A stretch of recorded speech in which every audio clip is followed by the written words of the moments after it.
The story of a city. Imagine a huge city. Its buildings light up the night sky. Beyond the city center are factories and highways, airports and docks. Tall cranes rise into the sky. Sometimes builders dig up ancient remains such as Stone Age arrowheads or Roman coins. These show that the people have lived here for thousands of years. Some very old buildings still stand. The cathedral that loomed above the rooftop since medieval times. Why did people settle here so long ago at the mouth of a river on the Mediterranean coast? First, there was fresh drinking water. Fish could be caught in the sea. Later, people found that wheat grew well in the soil. There was a stone and timber for building. This was a good place for traders to meet too. Many sailed here from distant lands. The city grew rich and its rulers became very powerful. No matter how much the city changed, the people who lived there had the same basic needs as those first settlers. They wanted fresh water, food, and shelter. They wanted to lead healthy and happy lives. They wanted work, trade, and travel by land and sea. They wanted a city that was organized and well run.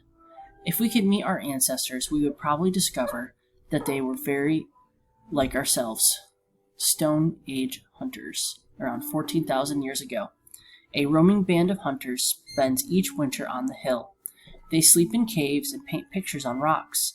They fish in the river and they make weapons of sharp flints and hard wood. They wear cloaks of animal skin and bone necklaces. Warriors paint their face with red clay.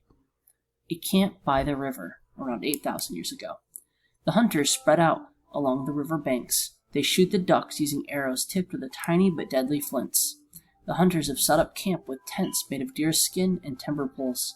Soon they will leave and search for new hunting grounds. The first farmers. Now there's stone, timber, and thatch huts on the hillside all year round. This is a farming village. People still hunt, but they no longer need to move in search of food. The harvest gives them enough food for the whole year. Tombs to honor the dead. Slabs of rock are broken off the cliffs by the river. They're chipped into shape and hauled away with ropes. This chief of the tribe is building a tomb of the earth and stone. He will be laid there when he dies. Everyone who sees the tomb will honor his memory. The metal workers. The villagers have learned to mine copper and to separate it from the rock by heat. They pour the molten metal into molds and they make it into weapons and jewelry. These can be exchanged with other tribes in return for food and other goods. Traders from the sea. Merchant ships are drawn up on the beach below the settlement. The sailors are Phoenicians and Cretans, from the east. They trade in glass beads, cloth, timber, and wine from across the sea. Some of these foreign traders settle here.